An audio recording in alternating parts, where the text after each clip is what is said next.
Bon, encore une fois, je suis chez Honda Absolu à Valenton. J'ai mis mon lit de camp dans la concession, hein. C'est beaucoup plus rapide, ça m'évite de faire le trajet comme ça. Pour un scooter, c'est le troisième que j'essaye en, je sais pas, 2 semaines. Je vais peut-être changer le nom de la chaîne en scooter, la chaîne YouTube ou je sais pas. Bref, c'est une nouveauté que je voulais essayer depuis tellement longtemps que, en fait, moi je cherchais le Forza 300 à l'essai. J'ai mis tellement de temps à le trouver qu'il y a le 350 qui est sorti, quoi. Donc on se rabat sur celui-ci et c'est tant mieux. Il est 2 kg plus lourd que le Forza 300. Il fait 184 kg. Mais par contre, il est 3,5 chevaux plus puissant. Il fait 28,8 chevaux, je crois. J'ai fait la conversion depuis la puissance en kW, donc c'est pas hyper précis. C'est donc un 330 cm3 de cylindrée. Bon, Forza 330, c'était peut-être moins vendeur. On va aller d'avant en arrière comme d'habitude. Là à l'avant, on a une jante de 15 pouces sur un pneu de 120 avec un disque de 240 mm. Il n'y a qu'un disque à l'avant, mais c'est suffisant pour le poids et pour le gabarit de la machine. On a un affichage combiné analogique et numérique avec un petit écran au centre qu'on va voir tout à l'heure. Une bulle électrique, des rétro-rabattables. La bulle électrique qu'on n'a pas sur le Forza 350, donc c'est important de le préciser. Un réservoir de 13,6 litres avec une conso annoncée qui se vérifie dans la pratique, hein, connaissant Honda, de 3 litres 1 au 100, donc c'est hyper raisonnable.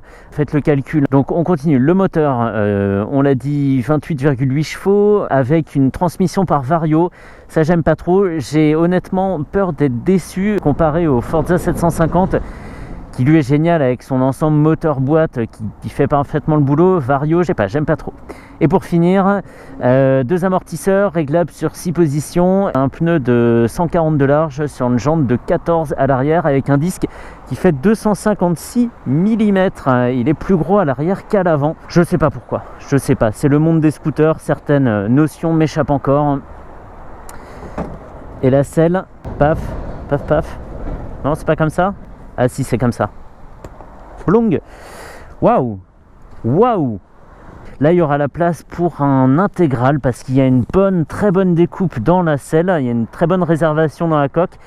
Et ici, je ne serais pas étonné qu'on puisse mettre un autre intégral, hein. Franchement, la place pour les papiers, la place pour les outils et la place pour le conducteur. La selle est à 78 cm de haut, ce qui est vraiment pas très haut. Alors, est-ce que je vais réussir? Non. Si, c'est comme ça. C'est comme ça. Oh, ça rappelle un petit peu le PCX, ce bruit-là. Ce bruit et ces petites vibrations sympas. Donc 2 compteurs analogiques, hein, le compteur à gauche et le compteur à droite. Et au centre, un écran avec foultitude d'informations. Il faisait bien flipper lui.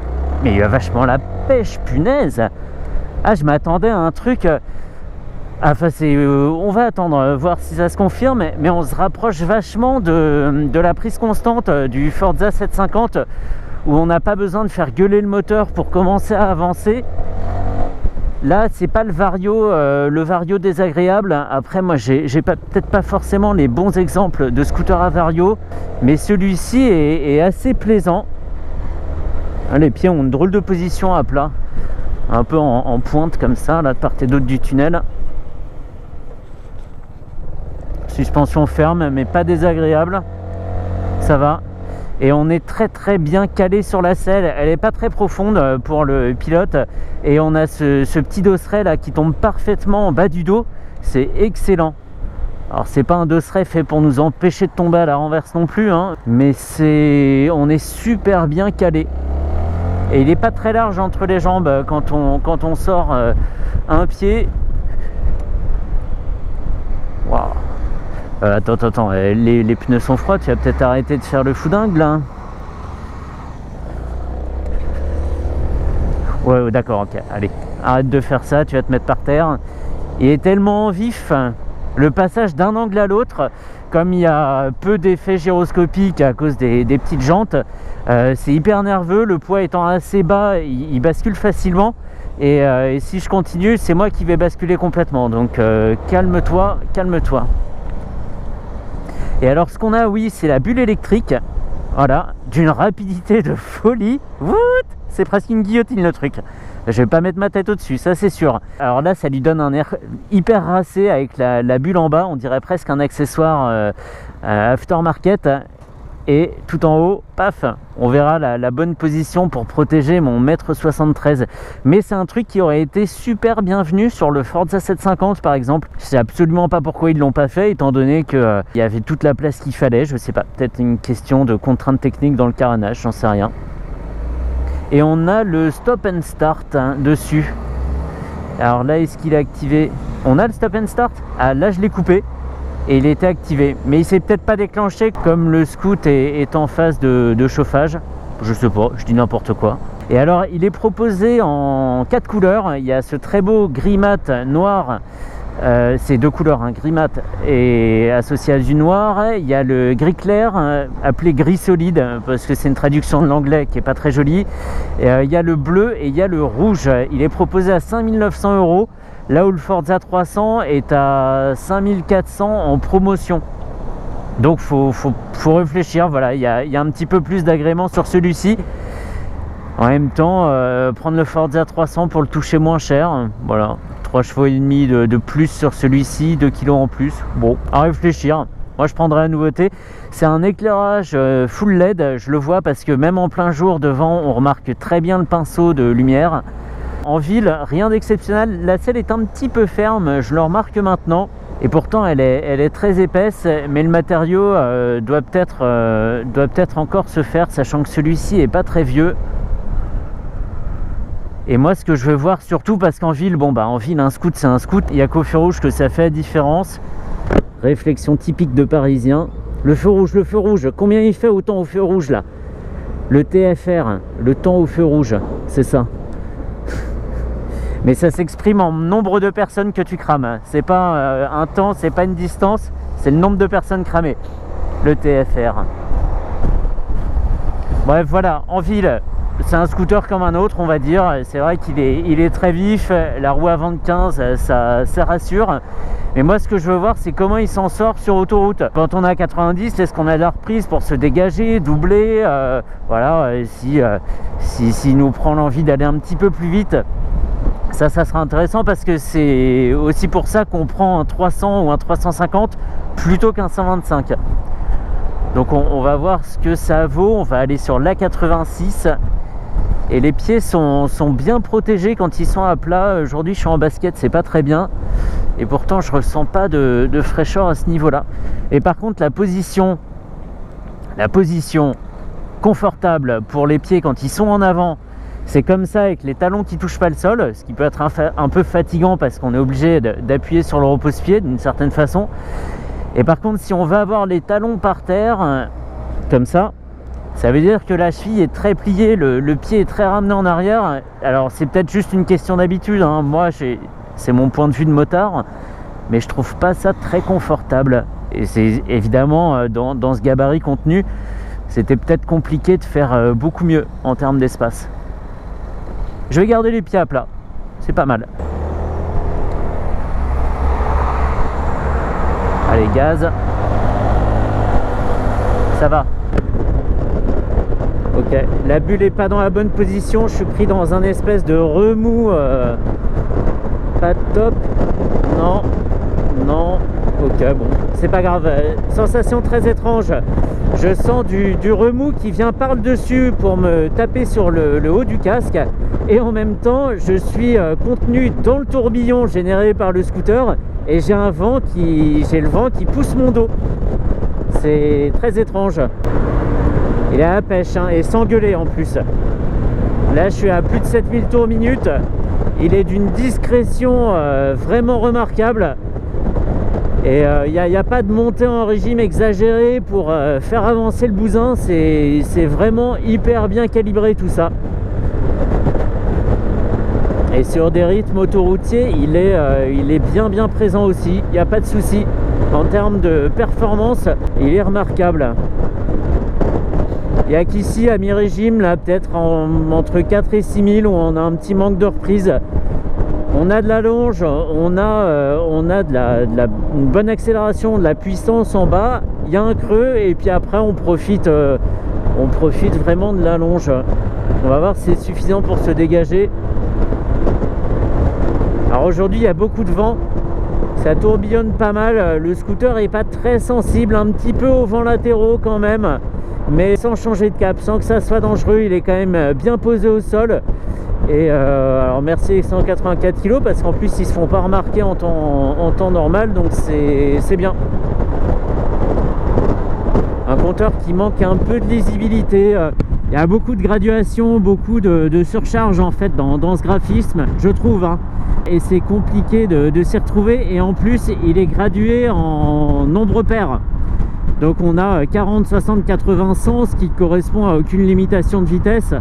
Et donc je trouve ça dommage. Moi je suis habitué, c'est peut-être vraiment qu'une question d'habitude justement. Mais j'aime bien quand on est sur une graduation en chiffres, c'est débile hein, ce que je dis, hein, et que ça correspond à une limitation. J'aime bien avoir moi 50, 70, 90 et pas me fixer sur une graduation, même si les limitations de vitesse sont symbolisées par des petites flèches, donc ça les rend un peu plus faciles à trouver. Mais voilà, petit manque de lisibilité, je chipote, hein. Très bien, très bien, il n'y a pas à réfléchir longtemps, on veut doubler, on tourne la poignée, il y a encore de la ressource, et il va où on veut, quand on veut, et dans le temps qu'on veut en plus, il est rapide. Mais sans, comment dire, sans sensation en fait. Passer 5-6 000 tours, il y aura plus cette sensation d'accélération. On change de rythme, certes, on arrive à doubler, mais voilà, sans vraie pêche quoi.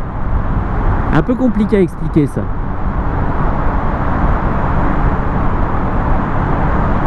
Et cette sensation, quand je vais un peu vite, de tourbillon qui me revient dans le dos, c'est très bizarre. Peut-être qu'il aurait fallu une autre incurvation en haut de la bulle pour finir de dévier le flux d'air. Ça aurait été pas mal, ça aurait permis de sauver les quelques centimètres de remous sur le dessus de ma tête. Ça ne veut rien dire, mais moi je me comprends. En termes de tenue de cap, rien à dire. On retrouve vraiment ce qui rend les Honda particulières, moto comme scooter. On est sur son cap, en courbe, on peut resserrer, on peut élargir. Il n'y a pas de voilà, il n'y a pas de mystère sur la tenue de route. Ça fait les choses sans y réfléchir. Poignée dans l'angle.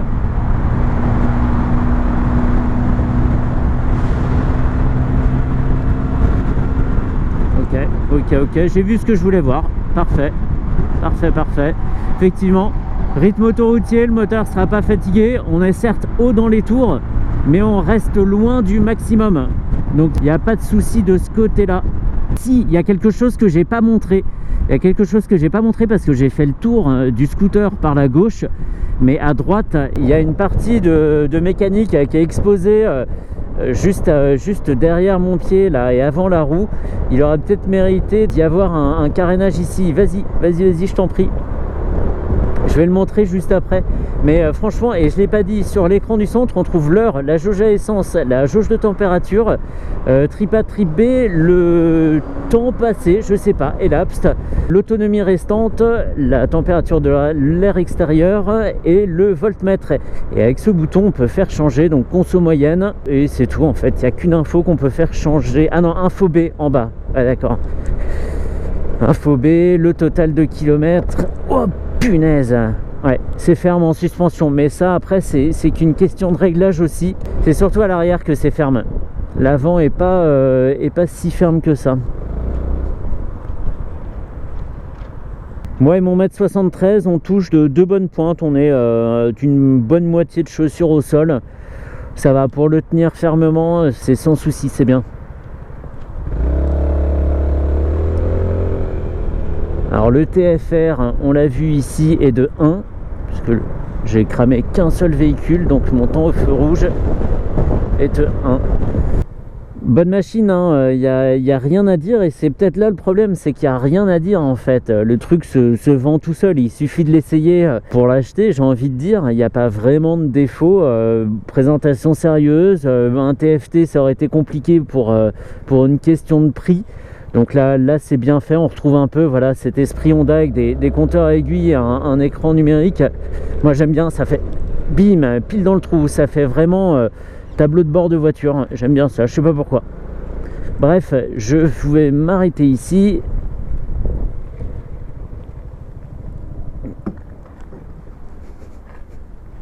Voilà, ici là, ici il aurait pu y avoir un carter, juste comme ça, bon avec de quoi prévoir le débattement de la roue arrière d'hippo d'échappement, mais au moins un carter qui vienne jusque là, peut-être avec une découpe pour le niveau d'huile, mais cacher toute cette partie, ça c'est pas très joli.